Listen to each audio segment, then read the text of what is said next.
થાય, સર્વે જીવો મોક્ષે જાય, સાધુ સાધ્વી પુત્રોનો સ્વાસ્થ્ય નિરામય બને અને સર્વ તપસ્વીઓની આરાધકોની આરાધના તપશ્ચર્યા નીતિ પૂર્ણ થાય.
આપની પરમ કૃપાથી અમને જે આ વક્તામૃત સ્તોત્ર મળ્યો છે એની આરાધના સાધના અમારા જીવનની અંદર સુખ શાંતિ, અમારા જીવનની અંદર સ્વસ્થતા, અમારા જીવનની અંદર સમૃદ્ધિ અને અમારા જીવનની એક અમારી આત્માને મોક્ષની પહોંચાડનારી બને એવા શુભ ભાવ આપણે સૌ કોઈ એ ઋષભદેવ દાદાના ચરણની અંદર રાખીએ.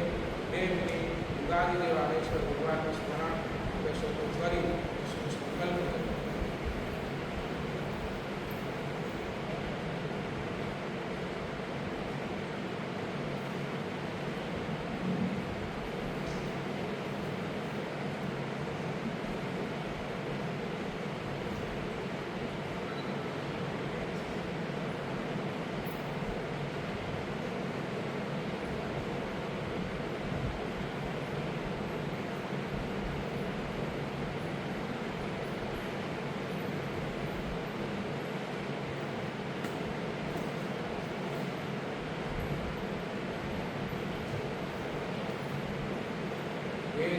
દેવ ઋષભદેવ દાદા, આપના અચૂક્ય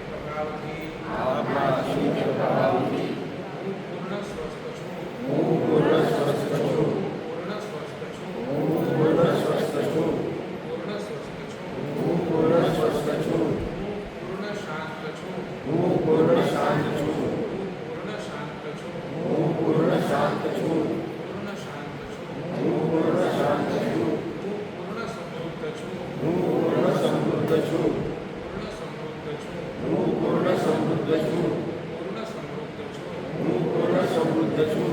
આપના શરણની અંદર, આપના શરણની અંદર હું નિર્ભય છું, હું નિર્ભય છું, નિર્ભય છું, હું નિર્ભય છું, નિર્ભય છું, હું નિર્ભય છું. મારી ધર્મક્રિયાથી મને, મારી ધર્મક્રિયાથી મને બીજા ભવે મોક્ષ મળો, બીજા ભવે મોક્ષ મળો, મને બીજા ભવે મોક્ષ મળો, મને બીજા ભવે મોક્ષ મળો, મને બીજા ભવે મોક્ષ મળો, મને બીજા ભવે મોક્ષ મળો.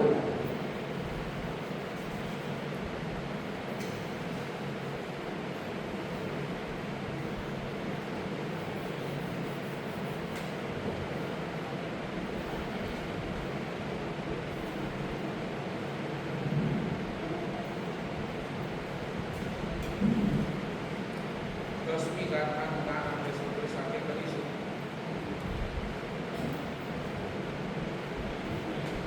Yeah.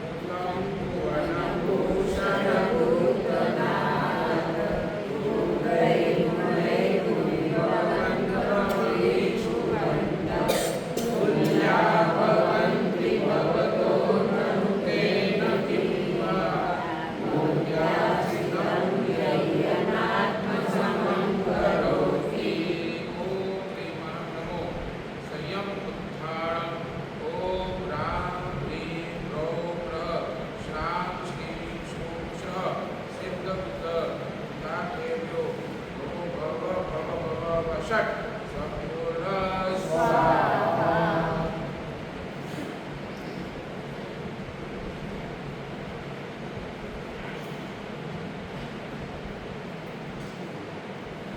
एक छोकरो रस्ता परથી જઈ રહ્યો હતો અને એને બહુ સરસ મજાનો બગીચો જોયો અને બગીચાની અંદર અલગ અલગ ફ્રૂટ્સના ઝાડ લાગેલા જોઈને એકદમ સરસ મનની અંદર એને થયું કે નાવા ફ્રૂટ થોડા લઈ લઉં અને મજા આવી ગયો બગીચાની અંદર અને માળીની પરમિશન લીધી કે મને ફ્રૂટ લેવા છે લઈ લઉં માળીએ ભલે નાનો છોકરો જોઈને ભલે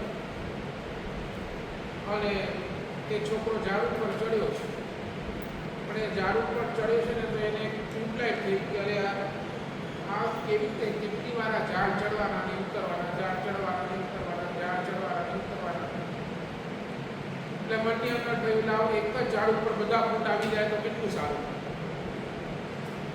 એટલે આમ ઝાડ પાસે ગયો ચડ્યો જોયું કે અહીંયા સફરજન છે પેર નથી પછી બીજા ઝાડ પાસે ગયો અરે અહીંયા પેરું છે પણ ચીકુ નથી ત્રીજા પાસે ગયો અહીંયા ચીકુ છે તો પપૈયો નથી એટલે મનની અંદર એક જ ઝાડ ઉપર બધા આવી જાય તો કેટલું બધું સારું થઈ જાય કેટલું બધું ઈઝી થઈ જાય આ મીઠે મોઢે હાથની અંદર જે થેલી હતી ખાલી થેલી લઈને જ્યારે બહાર નીકળતો હતો ત્યારે માળીએ એને ઊભો રાખી લઈ લીધા ફૂલ એના કેમ આટલા બધા સરસ ફૂલ કેમ ન લીધા તો કે કેટલા ઝાડ ઉપર ચડવાના કેટલા ઝાડથી ઉતરવાના ને ક્યાં બધું એના કરતાં તો માળી તમે એક કામ કરો ને એક જ ઝાડ ઉપર બધા ફૂલ ઉગાડી દો તો કેટલું ત્યારે ઓલા માળીએ કીધું કે આ કોઈ કાળે શક્ય નથી એક જ ઝાડની અંદર બધા ફૂલ ઉગે તારે તો દરેક ઝાડ પાસે લઈ એક કામ જરૂર થઈ શકે બધા ઝાડ પાસેથી તું ફૂલ લઈ શકે તારી થેલીની અંદર એક જ બધા જ ઝાડના ફૂલ આવી શકે એક ઝાડ ઉપર બધા ફૂલ ઉગે એવી કોઈ શક્યતા નથી પણ તારી થેલીની અંદર વધારે ને તો બધા જ ફ્રૂટો રેડી કરી શકે માનતુંગ સુરેશ્વરજી મહારાજા સાહેબ 10મી ગાથાની અંદર પણ આવું જ કાંઈ કહી રહ્યા છે 10મી ગાથાની અંદર માનતુંગ સુરેશ્વરજી મહારાજા સાહેબ પરમાત્માને એક વિશેષણ આપે છે ભગવાન આપ કોણ છો તો ભગવાન આપ અમારા યોગ સેવ કરતા છો યોગ સેવ એનો અર્થ થોડોક વિચારીએ ભગવાનને અહીંયા ઉપમા આપવામાં આવી યોગ અને સેવ કરનારા યોગ સેવ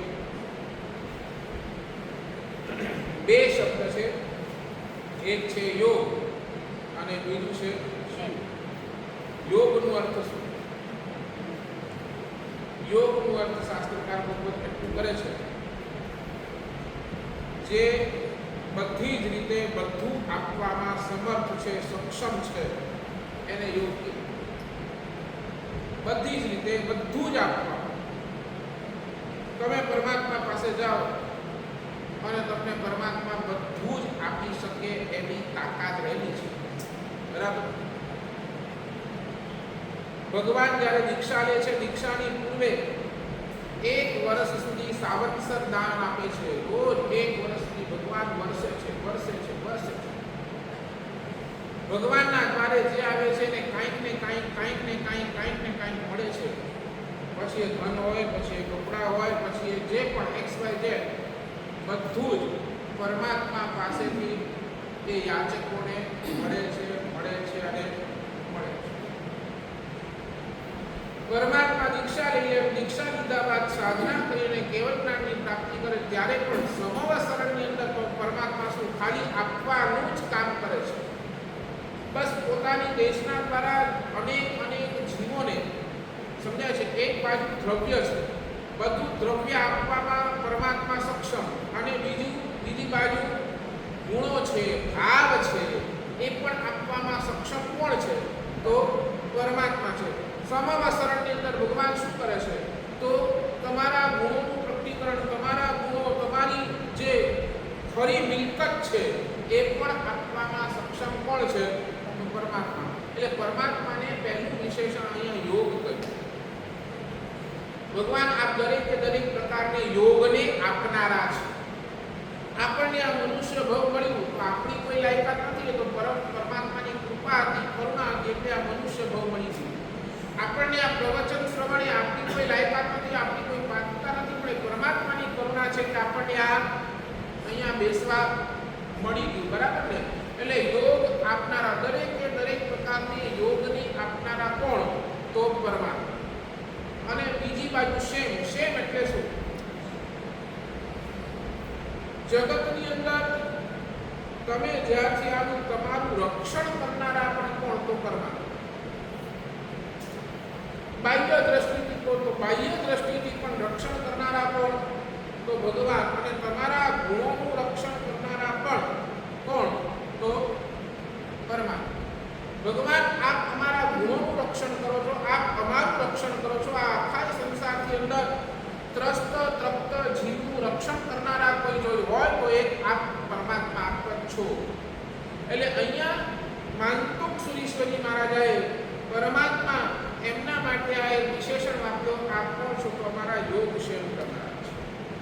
અને આ વિશેષણથી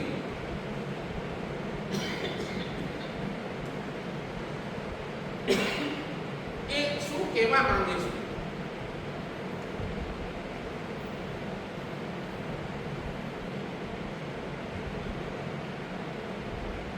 ભગવાન આપની આ વિશેષણથી એ માંતુક સુરીશ્વરજી મહારાજા એટલું જ કહે છે, ભગવાન આખા જગતની અંદર હું ફરું ને, આખા જગતની અંદર હું ફરું તો બધા જ ગુણ મને બધાની અંદર નથી મળવાના.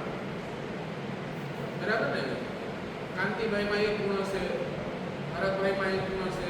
બરાબર ને? જેમ એક જ ઝાડ ઉપર બધા જ ફળ નથી ઉગવાના, તેમ બધા જ ગુણો એક જ વ્યક્તિની અંદર મને મળવાના નથી. આખા દુનિયાની અંદર ફરું, ભગવાન કેટલું ફરું, કેટલાયના ગુણોના દર્શન કરું, અને જ્યાં હું ગુણોના દર્શન કરું છું ને ત્યાં મને શું એની અંદર રહેલા દોષો પણ તો જાય ને, દેખાઈ જ જાય. આપણી પાસે ગુણનો દર્શન પહેલે કે દોષનો દર્શન પહેલે? બરાબર છે? સામે વાળો જ્યારે પણ આપણને દેખાય ત્યારે એની અંદર આપણે ગુણનો દર્શન પહેલા કરીએ કે દોષનો દર્શન પહેલા કરીએ? આની ખામી શું છે એ જોઈએ કે આની અંદર સારું શું છે એ જોઈએ? બરાબર ને? એટલે આખી દુનિયાની અંદર જઈશ ને ભગવાન જેને પણ હું મળીશ, જેની સાથે પણ મારો સંબંધ બનશે, જેની સાથે પણ મારો રિલેશન હશે, એની અંદર હું પહેલા જોવાનો પ્રયાસ કરીશ. તો શું જોવાનો પ્રયાસ કરીશ? ભગવાન એની અંદરના દોષો જ જોવાનો હું પ્રયાસ કરીશ. મારી પાસે એવી દ્રષ્ટિ નથી કે હું એના ગુણો જોઈ શકું. એકચ્યુઅલી મારે જોવા જોઈએ શું? એના ગુણો જોવા જોઈએ, પણ મારી પાસે એવી દ્રષ્ટિ નથી કે હું એના ગુણો જોઈ શકું. મારી પાસે આ બધું દોષ જોવાની દ્રષ્ટિ છે, પણ એક મારી પાસે પ્લસ પોઈન્ટ, જબરજસ્ત પ્લસ પોઈન્ટ. ભગવાન આખી દુનિયાની અંદર પડીશ તો ગુણ અને દોષ બંનેનું કોમ્બિનેશન મળશે. એક એવી જગ્યા છે જ્યાં માત્ર ને માત્ર મને ગુણ જ મળશે. કઈ? બરાબર ને? સમજાય છે મારી વાત? શું કહું છું? આખી દુનિયાની અંદર પડીશ ને મને માત્ર ગુણ અને દોષ બંને મળશે. એક જ જગ્યા એવી છે જ્યાં મને હું દોષ જોવા જાઉં ને તોય મને કાંઈ દેખાશે જ નહીં. એની અંદર મને બધા જ શું દેખાશે? ગુણો જ દેખાશે, ગુણોના દર્શન થશે. એટલે કદાચ ઓલો છોકરો છે ને, છોકરો કદાચ એ બધા ઝાડ પાસે જઈને ફ્રૂટ ભેગા કરી લે, જેમ એની થેલીની અંદર બધા ઝાડ ઉપર બધા ફ્રૂટ ઉગવાની કોઈ શક્યતા નથી, પણ એની થેલીની અંદર બધા ફ્રૂટ આવી જવાની શક્યતા છે.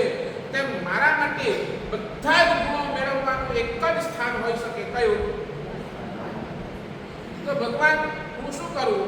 તો મારે એ માનતું છું, મારે એટલું કે છે ભગવાન બસ તારા ગુણોના ગાન કરતા કરતા ગુણોના ગાન કરતા કરતા કરતા કરતા ભગવાન એ બધા જ ગુણ ક્યાં આવી જાય?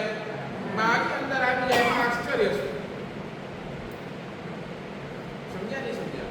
જેમ ફળ લેવા જાવ અને તમને ફળ જ મળે, તેમ અહીંયા હું તમારા ગુણોના ગાન કરું તો એક સાથે બધા જ ગુણોના ગાન કરું તો મારી અંદર પણ શું આવી જાય?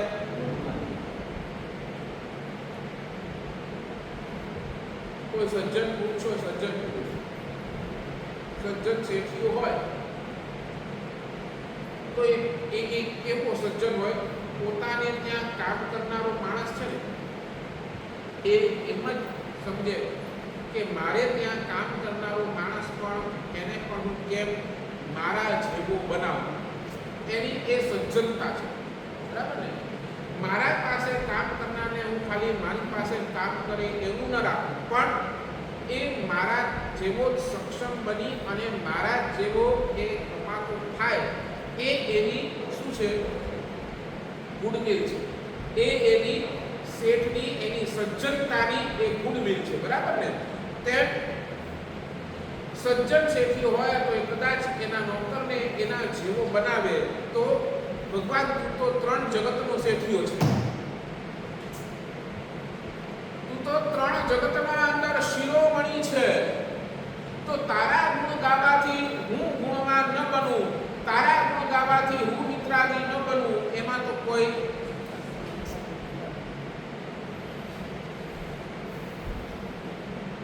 એટલે હવે મારે શું કરવાનું છે? બીજું કાંઈ નથી કરવાનું. માનતું છું મારા 10મી ગાથાની અંદર એટલું જ કે છે મારે હવે બીજું કાંઈ નથી કરવાનું. મારે જે છે માત્ર બસ તારા ગુણોની અંદર જ રમવાનું છે.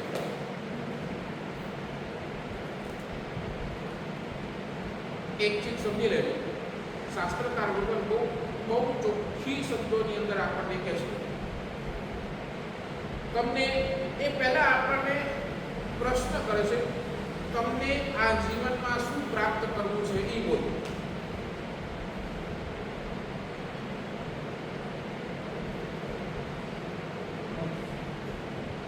મારી વાત સમજ્યા?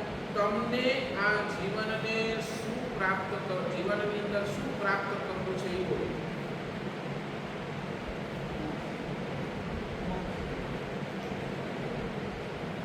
શું પ્રાપ્ત કરવું છે? ચલો તમે તમારી ભાષા તમે કહો સુખ શાંતિ સમાધિ જે છે, તો તમને આ સુખ શાંતિ સમાધિ મળશે કેમ?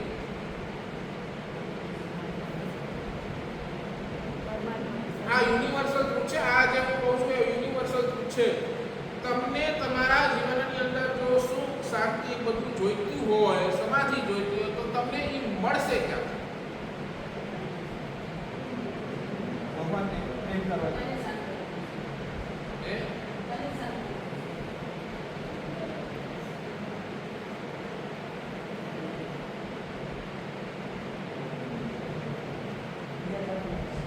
નહીં સમજે તમને જો બીજું લોજિક, તમે છે ને XYZ દુકાન ઉપર ગઈ, બરાબર, અને દુકાન ઉપર તમે સમજો કે કોઈ એક વસ્તુ તમને પસંદ પડી, બરાબર, એ વસ્તુ તમને પસંદ પડી. હવે એ વસ્તુ તમારી ક્યારે થાય? કિંમત ચૂકવી થાય. બરાબર ને? કિંમત સમજો એઝ પર વ્યક્તિ, એઝ પર પર્સન એ વસ્તુની કિંમત 200 રૂપિયા છે. આપણે ખાલી ચાલો 200. તમે કહો મને આ વસ્તુ જોઈએ છે અને 200 રૂપિયાની છે, મારી પાસે 200 રૂપિયા નથી, તમે આના બદલે આ કપા લઈ લો.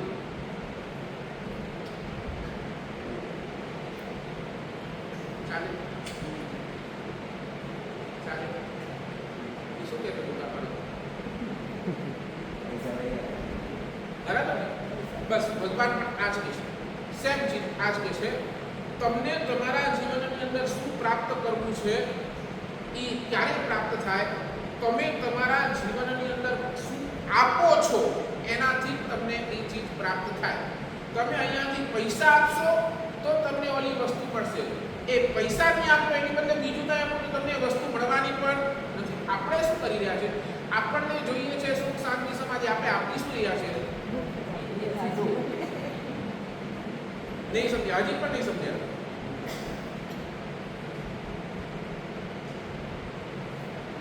સમજાય? માળી પણ શું કરે, જમીનની અંદર ગુલાબનો છોડ વાવે તો એને શું પડશે, બરાબર ને? પણ એ કે ના હું બબૂલનો ઝાડ બાવળ વાવું અને કે પછી મને ગુલાબ જોઈએ.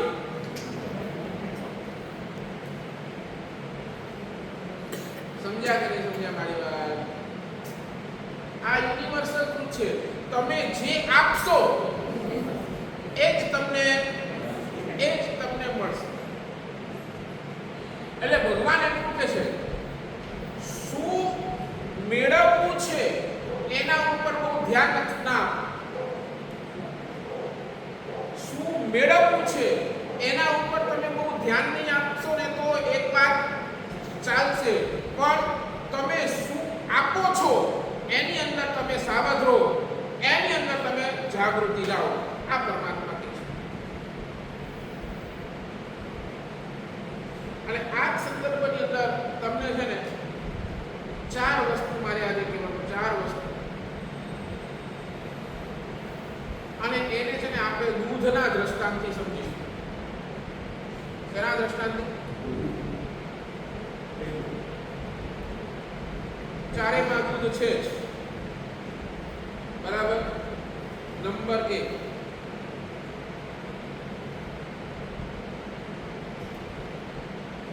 દૂધ છે અને દૂધની અંદર લીંબુ પડી જાય છે તો દૂધની હાલત શું થાય?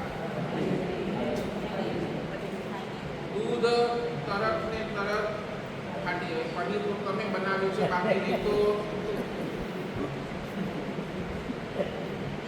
મારી વાત.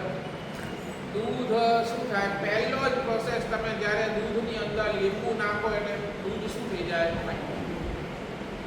દૂધની જે ગુણવત્તા હતી એ પણ શું છે? બગડી જાય. સમજાય છે ને? દૂધ પીઓ અને તમને તાકાત મળે એની જે ગુણવત્તા હતી એ પણ એ વખતે શું થાય? બગડી. એટલે ભગવાન એમ કે છે, પહેલા નંબરની વાત અહીંયા પરમાત્મા એ કે છે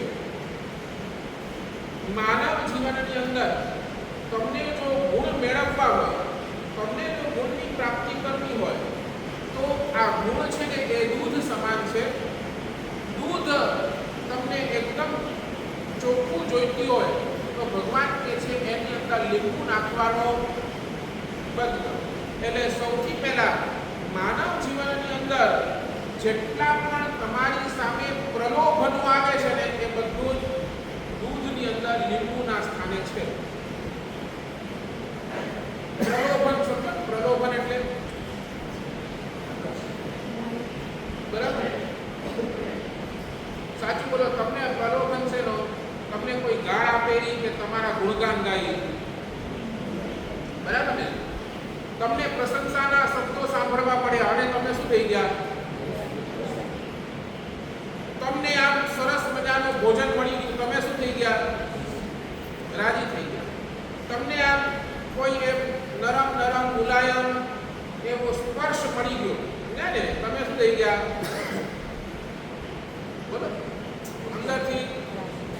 અંદરથી રાજી. તમે કોઈ સારી વસ્તુને જોઈ લીધી તો તમે શું થઈ ગયા? રાજી. બરાબર ને? ચાહે પછી એ આંખ હોય, ચાહે પછી એ કાન હોય, ચાહે પછી હા બોલો, તમને શું ગમે?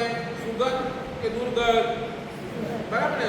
સુગંધ આવે એટલે તરત તમારા મનની અંદર શું છે? આનંદ આવે.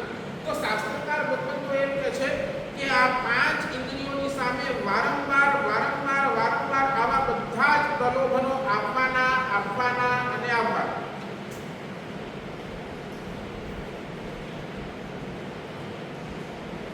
અને છઠ્ઠું છે મન. મનને તો શું જોઈએ છે? મેં ગઈકાલે પણ વાત કરીએ, કલ્પનાઓની અંદર આચે છે ને, ભાવનાની અંદર નહીં. તો ગઈકાલે બોલ કીધો તો કર્યું કેટલી ભાવના ભાવી.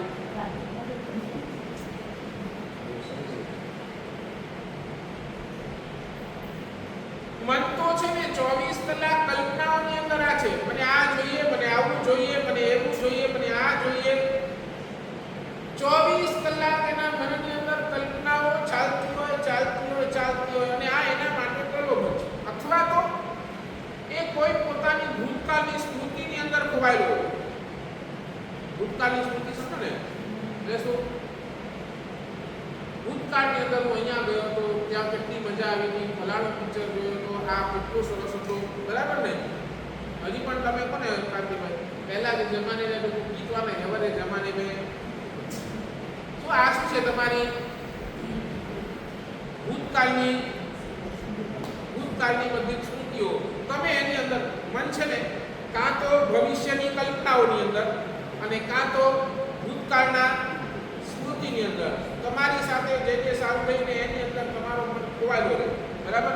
5 ઇન્દ્રિય અને છઠ્ઠું મન. શાસ્ત્રકાર કહે છે આ બધું જ જે છે ને આ તમારા માનવ જીવન માટે 100% પ્રલોભન છે.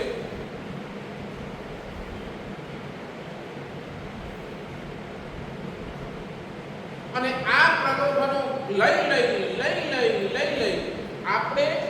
આપણને મળેલું આ માનવ જીવન, આપણે બધા શાસ્ત્રકાર કહે છે આપણે બધા ભવ્ય જીવો છીએ, ભવ્ય જીવો, અને આ માનવ જીવન આપણે એને ભંગાર બનાવી દીધું.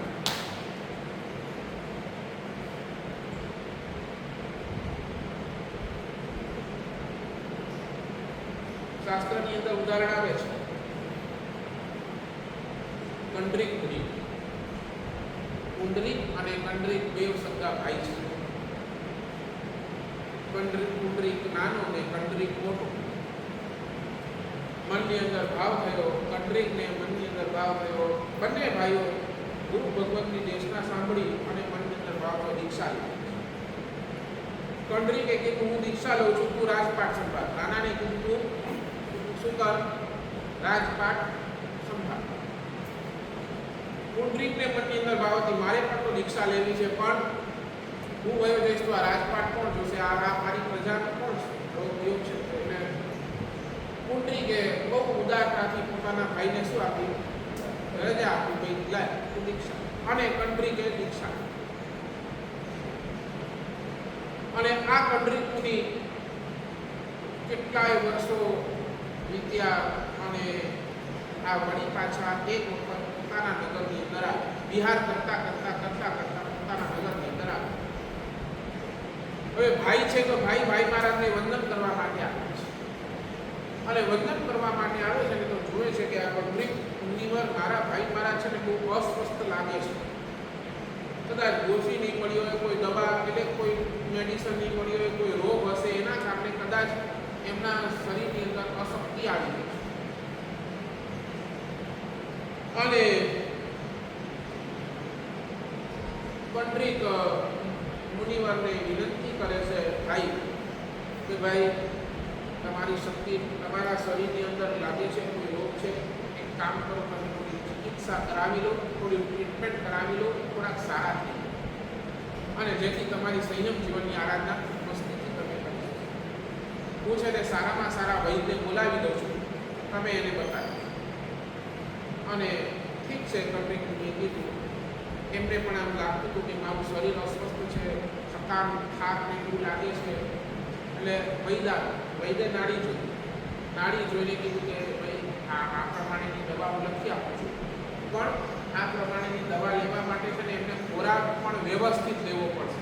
એટલે સમજે છે ને, જેવો તેવો તમે રૂખો સૂકો ખોરાક નહીં, તો એમને વ્યવસ્થિત જ ખોરાક જોશે, જેનાથી કરીને એમની રિકવરી શું થશે? ફાસ્ટ. દવાઈ ફાસ્ટ લાગશે ને રિકવરી ફાસ્ટ. તો પુંડરીકે કીધું એ ભાઈ છે તો ઠીક છે, ગુરુ મારા ભાઈ મહારાજની ગોચરી મારા ઘરેથી આવશે. એટલે હવે રાજાના ઘરની તમે તો સમજો છો ગોચરી એટલે એની અંદર બધી જ પૌષ્ટિકતા હોય, બરાબર ને? એ સમયની અંદર બધી જ પૌષ્ટિકતા હોય.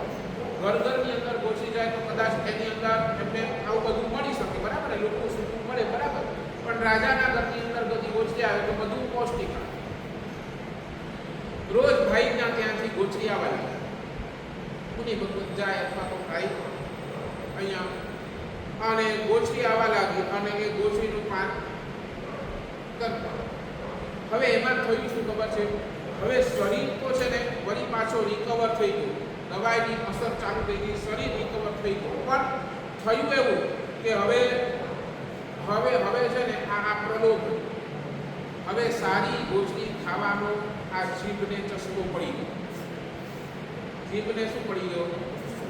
હવે સામે છે ને કોઈ લુખી સુખી ગોચરી આવે છે ને તો આ કંટ્રી પી ના પાડે, આને જોયું જાઓ રાજમહેલની ગોચરી વળી લાવો, ઓર્ડર સીધો, બરાબર ને? શિષ્યોએ કીધું કે ભાઈ એ ગોચરી હવે સાહેબ આપણો પ્રયોજન પૂરો થયો છે, હવે એ ગોચરી આપણને ન ચાલે, ન ખાવે નહીં, મને તો ક્યાંની ગોચરી જોઈએ. અને એમ કરતા એ ખાવાની લાલસાના કારણે એ ગોચરી એ આ જીભને આપેલું એક પ્રલોભન, એનું પરિણામ શું આવ્યું? હવે આ કંટ્રી પુરીને વિયાર જ હતું. કારણ શું? હવે એની અંદર એક ફસાઈ, ભાઈ વિનંતી કરે છે કે ભાઈ આ શું વિહાર કરો, આ નહીં, મારે તો હવે વિહાર કરવો નથી. અને એ હદે સુધી આ લોભે, આ ખાવાના લોભે પ્રલોભને શું કર્યું કે એક દિવસ એવો આવ્યો, કંટ્રી કુનીએ કહી દીધું કે ભાઈ મને આ સાદું જીવન નથી ફાવતું, હું રાજમહેલની અંદર આવું છું, પાછો આવું. કોના કારણે? અને કેવું થયું તો પુંડરીકે કીધું મને દીક્ષા લેવા દો. તો અહીંયા ભાઈ મહારાજનો ઉભો પુંડરીકે લીધો, એના વેશે પુંડરીકે ધારણ કર્યા અને કંટ્રી ક્યાં ગયો? રાજમહેલની અંદર. અને ખાવાનો ચસ્કો એવો લાગ્યો, હવે તો છૂટ, હવે તો કોઈ પાબંદી નહીં, એટલે હવે આખો દિવસ શું કરવાનો? બસ ખા કરી. અને એની અંદર એટલું બધું ખવાઈ ગયું, રાતના પેટની અંદર શું ઉપડ્યું, પેટ દુખ્યું, અને એ જ રાતની અંદર મૃત્યુ પામ્યો. સીધો આ ખાવાના લાલસાએ સીધો સાતમી નરકે ગયો.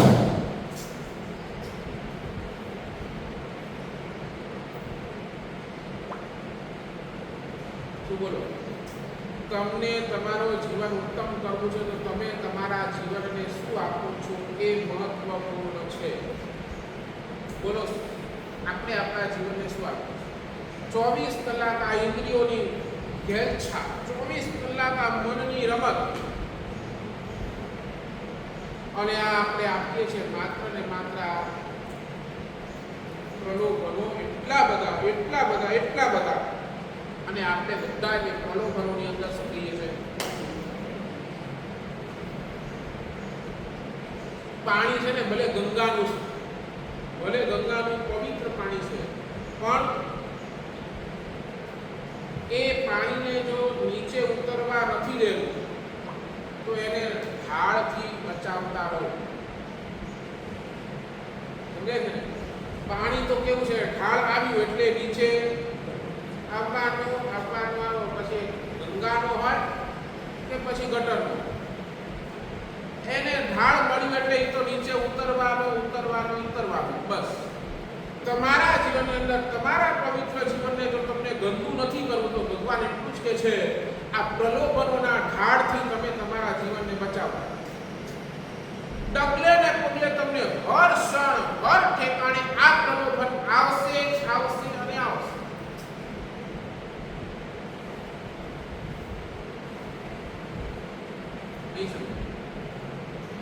એટલે પહેલા નંબરની અંદર દૂધની અંદર બોલો, બીજા નંબરની અંદર દૂધની અંદર પાણી. શું બોલો? દૂધ ફાટી જાય, દૂધની અંદર પાણી નાખો તો શું થઈ જાય? બરાબર ને? દૂધ પાતળો થઈ જાય એટલે દૂધની જે તાકાત હતી એ ઓછી. માનવ જીવનની અંદર એવા પણ ઘણા બધા પરિબળો છે જે કદાચ તમારા જીવનની અંદર નુકસાન નથી કરતા, પણ કદાચ તમને ફાયદો પણ નથી કરતા.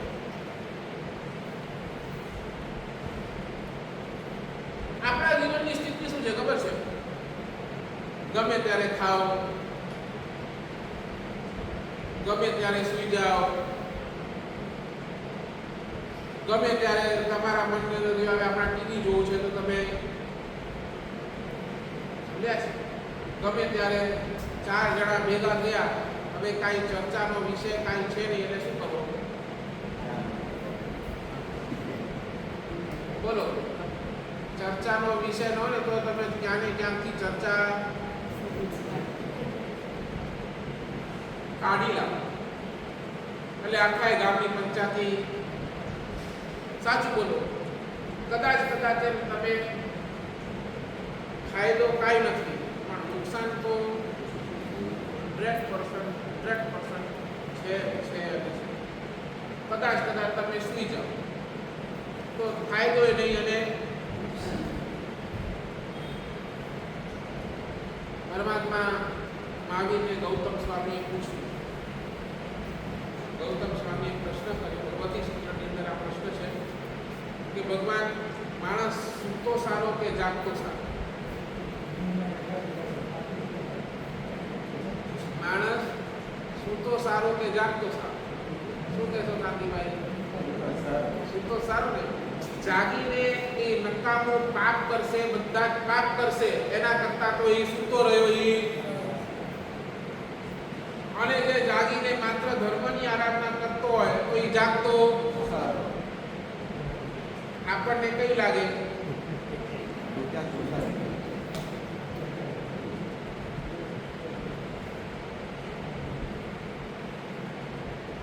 હવે ગીતા, તમને ધંધો કરવો તો તમે કેવી જગ્યા જુઓ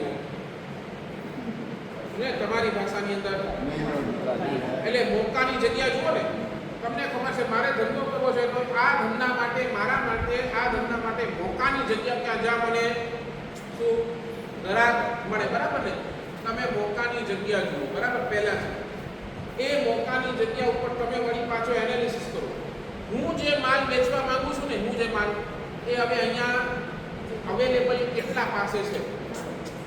એટલે તમે શું કરો, તમારી આઈટમને તમે મોનોપોલી આઈટમ બનાવો કે ભાઈ એ આ આઈટમ તો મારી પાસે જ મળશે, એને બીજે ક્યાંય કોઈ ઘણા પડશે તો એને નહીં, બરાબર ને? એટલે બીજા નંબરની અંદર, પહેલા નંબરની મોકાની જગ્યા હોતો, બીજા નંબરની અંદર આઈટમ કેવી લો? મોનોપોલીની આઈટમ, બરાબર ને? હવે મોનોપોલી આઈટમ લીધી, મોકાની જગ્યા એટલે શું થાય? એનો રિઝલ્ટ શું આવે? ગ્રાહકોનો જમીન, બરાબર ને? ફૂલ ગરાકી જોરદાર. અને એવો મોકાની જગ્યા, મોનોપોલી આઈટમ, ગરાકી પણ જોરદાર. અને પછી આ બધું કર્યા પછી તમે કહો કે નહીં, હવે મારે આ કરવું નથી, હું તો ઘરે સૂતો રહીશ.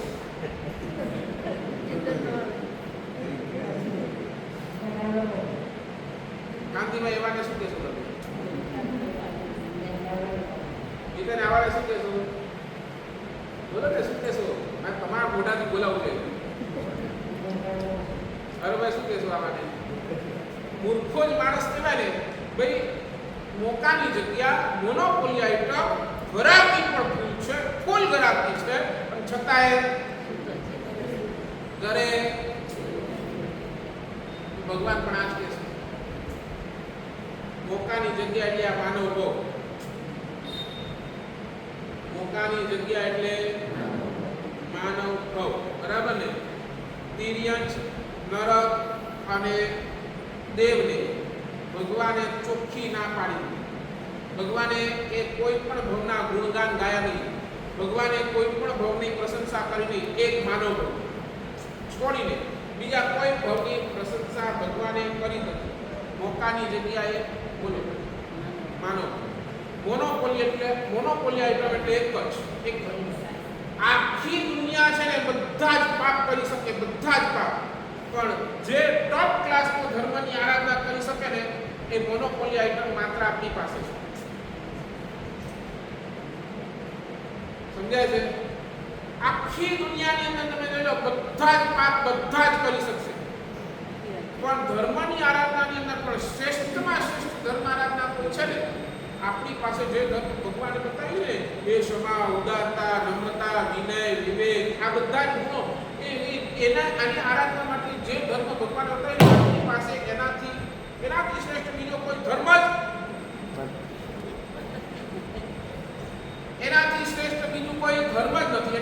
મોનોપોલી આઇટમ કોની પાસે?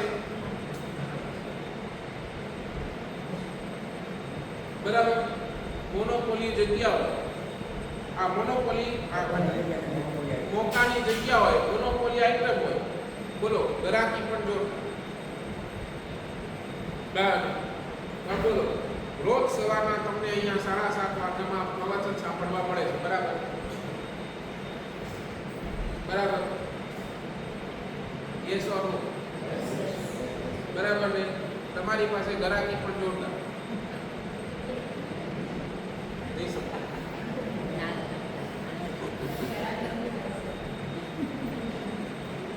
આ ચાતુર્માસનો યોગ એ શું છે? કે આખો ગરાકીનો સીઝન. તમારી પાસે સીઝન, તમે કોને દેને? બરાબર ને? આ શેની છે? તમે બોલો, કમાવાની. બરાબર ને? ગરાકીની સીઝન એટલે શું? કમાવાની સીઝન. બરાબર ને? Yes or no? Right or wrong? બરાબર ને? તમે કહો આ સીઝન આવી. સીઝન આવી એટલે શું? સીઝન આવી એટલે શું? નોટો બરાબર, છાપવાની સીઝન. બરાબર, ગરાકીની સીઝન એટલે આ ચોમાસાની સીઝન. બોલો, હવે આ મોનોપોલી આઇટમ, મોકાની જગ્યા, સીઝન પર જોરદાર, અને એની અંદર તમે કહો હું તો ઘરે સૂતો રહીશ. નહીં સમજ્યા? આજે મારી વાત નહીં સમજ્યા?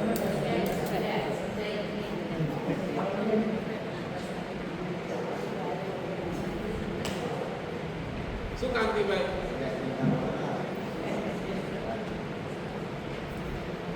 એ કે નહીં, હું તો ઘરે આમ પગ પસારી, ચાદર ઓઢી, મસ્ત એસી ચાલુ કરી અને સૂતો રહીશ. તો એવાને શાસ્ત્રકાર ભગવંતો શું કહે છે? તમે બોલો, હું નહીં કહું.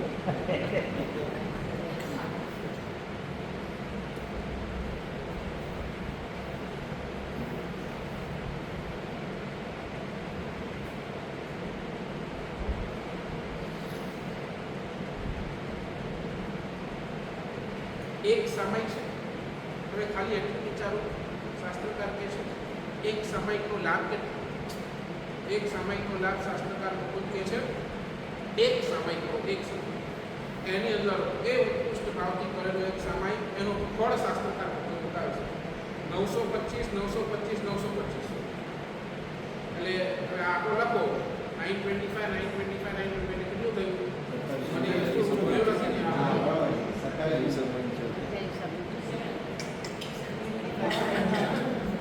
આખો લખો તમારી બુકની અંદર 925, 925, 925.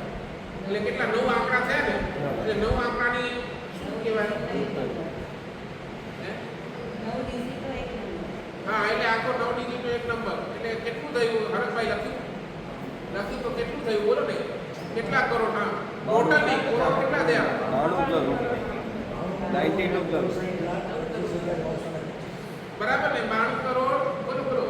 હું સિમ્પલ કરું, તમારા 925 જેટલા પલ્યોપમનું દેવનું આયુષ્ય બંધાય. સમજાય છે? એક સમય કરો અને શાસ્ત્રકાર ભગવંતોએ આ લાભ બતાવી દો.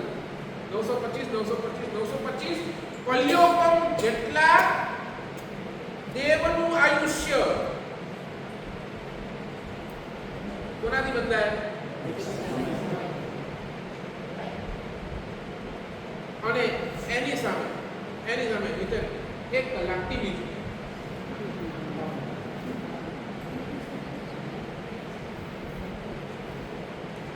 એક સમય કરો અને એની સામે 1 કલાક. બરાબર ને? શાસ્ત્રકાર ભગવંતો એક સમયનો ફળા બતાવ્યો. હવે 1 કલાક હું ટીવી જોઉં છું તો એનું પાપ કેટલું? એ કદી વિચાર્યું કેટલું પાપ બંધાય?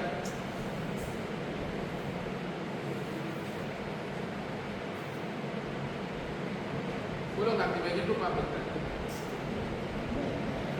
બંધાય તો એ મને ખબર છે ને, હું કહું છું કેટલું બંધાય? કાંઈ પ્લસ માઇનસ ન થાય. ભૂલી જાઓ તમે પ્લસ માઇનસ. અહીંયા પ્લસ માઇનસ કઈ છે જ તમને એમ કહો અહીંયા હું ધર્મ કરું ત્યાંની પાપ ચાલુ રાખું તો પ્લસ માઇનસ થઈ જાય.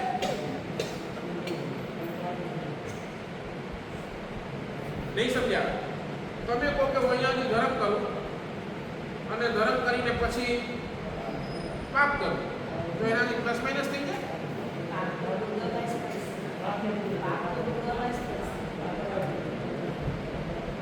નહીં, કાંતિભાઈ એમ કે છે કે સમજો હું હમણાં ધર્મ કરું, બરાબર ને, એક સાથે અચ્છા, એટલે મારા સમજમાં બરાબર, એટલે જેટલું ક્રેડિટ ડેબિટ કહે છે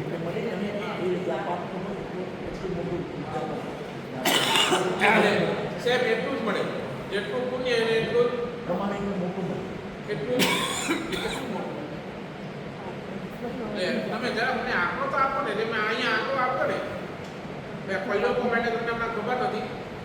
પલ્યોકોની વ્યાખ્યાઓ બધી આ બધી શું છે, તત્વજ્ઞાન બહુ ઊંડો છે, એટલે હું એની અંદર જાતો નથી. પણ તમે વિચારો, ખાલી 1 કલાક તમે ટીવી જુઓ છો તો એનું પાપ કેટલું?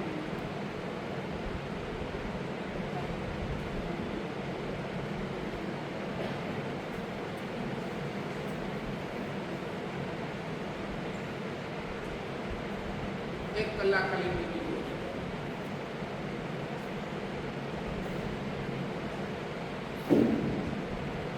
કેટલું?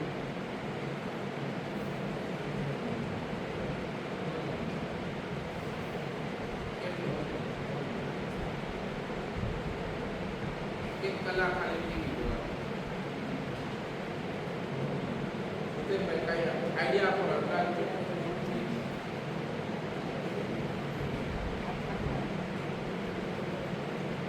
શાસ્ત્રકાર કહે છે 1 કલાક ખાલી ટીવી જોવાનું, 1 કલાક ખાલી ટીવી જોવાનું જીવ એવા પાપના દરિયા ભેગા કરે એને તો એ સમયનો એવું સમય સીધો 7મી નરકે જાય. ક્યાં? 7મી નરકનું આયુષ્ય કેટલું? 33 સાગરોપમનું આયુષ્ય. આ પલ્યોપમ છે. પલ્યોપમ કરતા સાગરોપમ વધે. તમને સિમ્પલની અંદર એક કોડા કોડી પૂછાયો એવા ગુરુ છું કદાચ 10 કોડા કોડી પલ્યોપમ બરાબર 1 સાગરોપમ એવું કાંઈ છે. મારી ભૂલ થતી હશે કદાચ, હું કાલે પરફેક્ટ કહીશ. બરાબર 10 કોડા કોડી, કરોડ મલ્ટીપ્લાય બાય કરોડ, કોડા કોડી એને શું કહેવાય? કોડા કોડી. એવા 10 crore multiply by crore is equal to 1 સાગરોપમ. એવા 33 સાગરોપમ. આ તો તમને ખાલી મગજની અંદર બેસે. 1 કલાક સામાયિક કરવું અને એનો ફળ શાસ્ત્રકાર ભગવંતોએ આ બતાવ્યું, અને એની સામે 1 કલાક ટીવી જોવું એનું પરિણામ શાસ્ત્રકાર ભગવંતોએ આ બતાવ્યું. શું લાગે છે?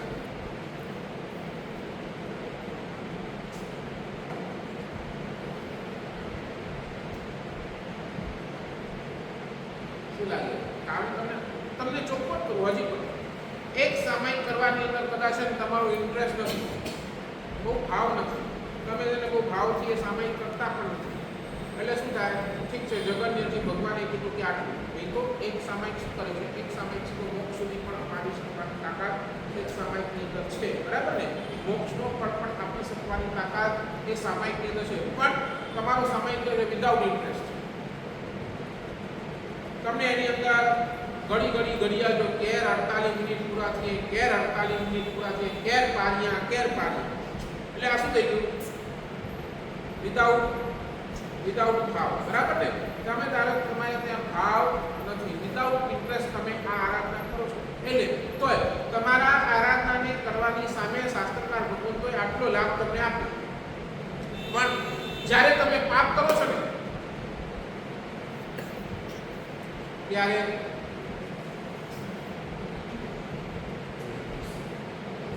બહુ રાચી માચી નહીં કરો.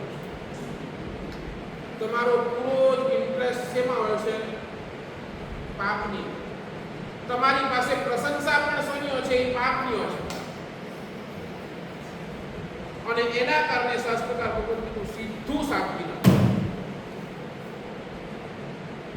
પાપ જ્યારે થાય છે વિથ ઇન્ટરેસ્ટ થાય છે, ધર્મ જ્યારે થાય છે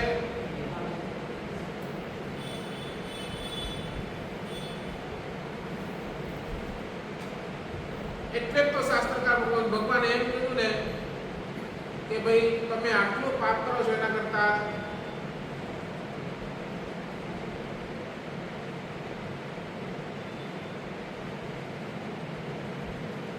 એટલે મને તમને બધાને ઘરે સુવડાવવા નથી એ પણ છે. આવતીકાલે બરાબર 7:30 વાગે પાછા,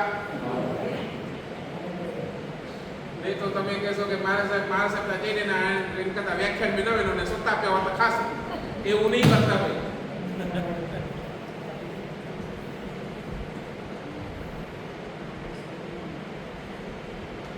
આ સ્થિતિ છે બરાબર. નંબર 1 દૂધમાં લીંબુ, નંબર 2 દૂધની અંદર બીજા બે આવતીકાલે લેશું. સમય થઈ ગયો છે કારણ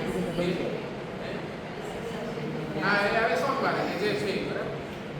10મી ગાથાનું સ્વાધ્યાય, 10મી ગાથાની આરાધના શાસ્ત્રકાર ભગવદ કહે છે દરેકે દરેક પ્રકારના ઝેરને નાશ કરનારી છે, દરેકે દરેક પ્રકારના વિષને હરનારી છે. એનાના સમયની અંદર સર્પના વિષ, જ્ઞાન એ બધા હતા. હવે હમણાંના જમાનામાં વિષ બદલાઈ ગયું. હમણાંના જમાના વિષ શું છે તમારા હિસાબે? માણસોના વિષ. હમણાંના જમાનાના વિષ તમે કહો તો ઈર્ષ્યા, અડેખાઈ, બળતરા, બોલો કંકાસ, આ કયા છે હમણાંના જમાનાના વિષ? દરિદ્રતા, આ બધું શું છે હમણાંના જમાનાના વિષ. ભગવાનની આ આરાધના, ભગવાનની આ 10મા ગાથાનું સ્વાધ્યાય, ભક્તામણની 10મા ગાથાનું સ્વાધ્યાય તમામે તમામ પ્રકારના આવા વિષને મળે છે. 24 કલાક આપણો મન છે ને અશાંત છે. 24 કલાક મન તમારું અશાંત છે અને એ અશાંત મન એની અંદર આ બધી જ વિકૃતિઓ, આપણે જેને કહી શકીએ ને ઈર્ષા, અડેખાઈ, બધી જ વિકૃતિઓ ક્યાં આવે છે? અશાંત મનની અંદર આવે છે. તો ભગવાન કહે છે પહેલા તમારા મનને શાંત કરો. અને ચેતનભાઈ મનને શાંત કરવાનો એકમાત્ર માધ્યમ છે. તમે આજે આ ટીક તમને કોઈ તમારા ઘરની અંદર છે ને જે તમારા એક એવું સ્થાન રાખો, એક એવું સ્થાન રાખો, આપણે એને કહીએ પ્રેયર હોલ કે પ્રેયર રૂમ કે પ્રાર્થના કક્ષ કે એવું નાનું રૂમ પણ એક એવું સ્થાન રાખો જ્યાં તમે બેસીને 5 મિનિટ, 10 મિનિટ, 15 મિનિટ આરાધના કરી શકો, શાંતિથી બેસી શકો, તમે થોડું મેડિટેશન વગેરે કરી શકો એવી એક જગ્યા તમારા ઘરની અંદર હોવી જોઈએ. અને એ જગ્યાનું કલર છે ને ક્યારે પણ વ્હાઈટ રાખવું. શું રાખવું? વ્હાઈટ કલર રાખવો. વ્હાઈટ કલર શું કામ? તો વ્હાઈટ કલર શું થશે કે વ્હાઈટ કલર તમારા મનને શાંત કરવા માટે શ્રેષ્ઠ ઉપાય છે. સફેદ, એનાથી શું થશે? તમારો મન ઓટોમેટિક શાંત થશે. તમારા મનની અંદર આજે ઈર્ષ્યા, અડેખાઈ ને આ બધા જે છે ને એ વિકૃતિઓ ઓટોમેટિક બેસતી જશે. ઘરની અંદર દરિદ્રતા આવતી હોય તો ઘરની અંદર દરિદ્રતા આવતા માટે શાસ્ત્રકાર ભગવદ એમ કહે છે તમારા ઘરની અંદર જેટલી તૂટેલી વસ્તુઓ છે ને, તૂટેલી વસ્તુ હશે ને તો દરિદ્રતા આવશે. તૂટેલી, ફાટેલી વસ્તુઓથી દરિદ્રતા આવે છે. એટલે ભગવાન એમ કહે છે કે તમારા ઘરની અંદર છે ને તૂટેલી વસ્તુ હોય તો એને રિપેર કરાવે. આપણે શું આદત છે બધું માળીએ, બસ આ મોટું કારણ દરિદ્રતા આવવાનું છે. માળીએ કેવી વસ્તુઓ પડી હોય તૂટેલી કદી કામ નથી આવતું. રોગ આવવાનું કારણ એટલે ઘરની અંદર જો આ બધી તૂટેલી વસ્તુ યા તો રિપેર કરાવો, બરાબર ને, રિપેર કરાવીને એને યુઝમાં લાવો, અધરવાઇઝ કાઢી. શું થશે? દરિદ્રતા તમે જોશો ઓટોમેટિક ઓછી થઈ. બરાબર, જેમ મેં વાત કરી દેરાસર સ્વચ્છ હોવું જોઈએ, તમારું ઘર પણ સ્વચ્છ હોય, કારણ ઘર પણ એક મંદિર જ છે. દેરાસરની અંદર તમે 15 મિનિટ રહેશો તો ઘરની અંદર તો તમારે આખો દિવસ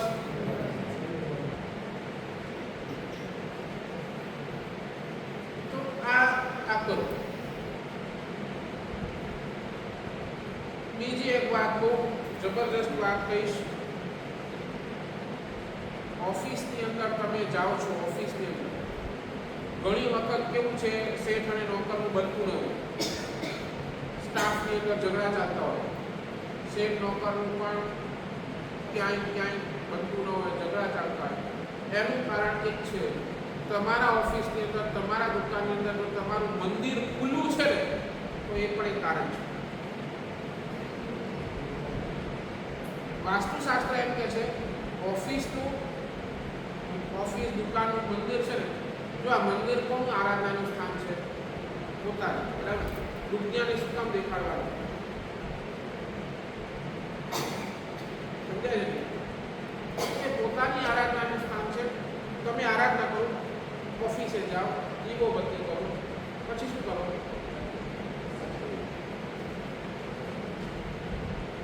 તો તમારા ઓફિસની અંદર જે આ બધા ઓફિસ દુકાનની અંદર જે આ બધા ઝઘડાઓ ચાલશે ને, ઝઘડાઓ શેઠ નોકર વચ્ચે અથવા નોકર સ્ટાફ વચ્ચે,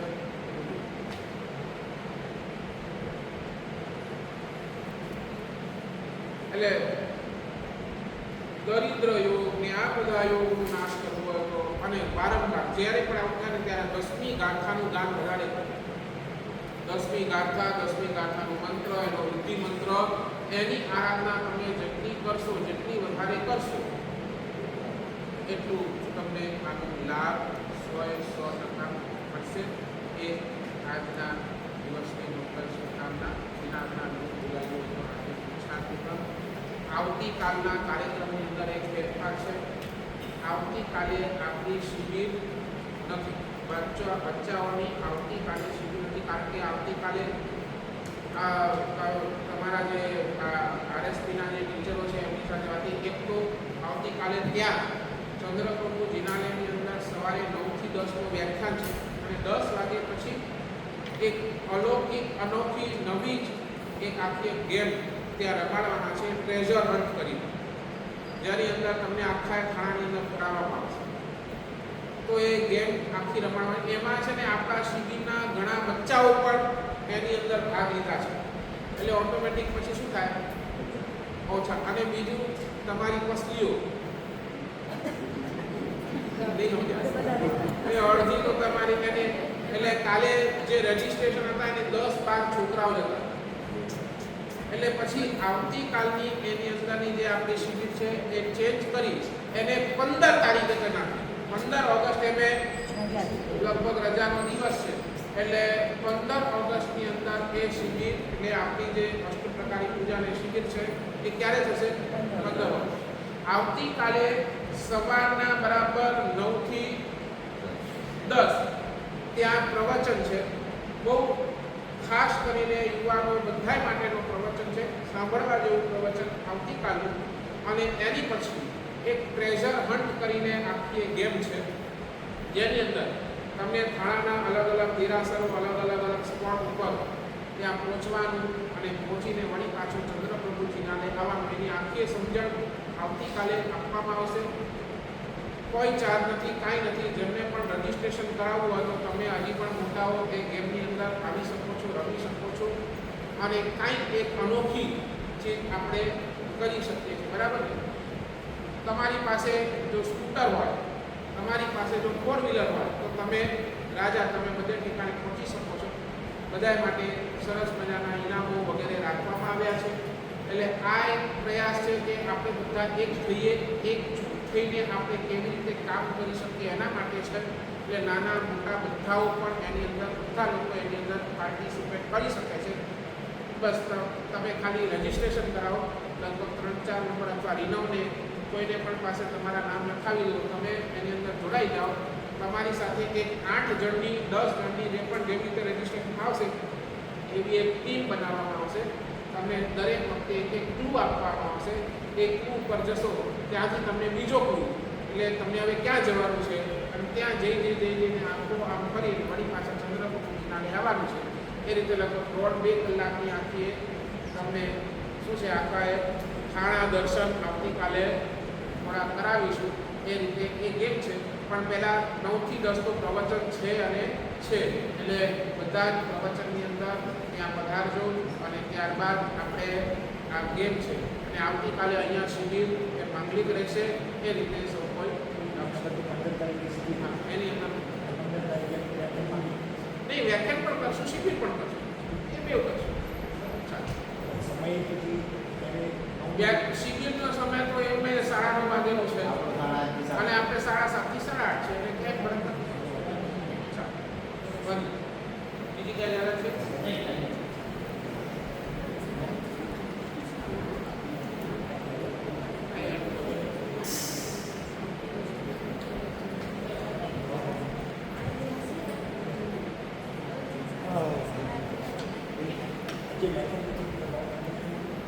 બોલો શ્રી સ્વામી ભગવાન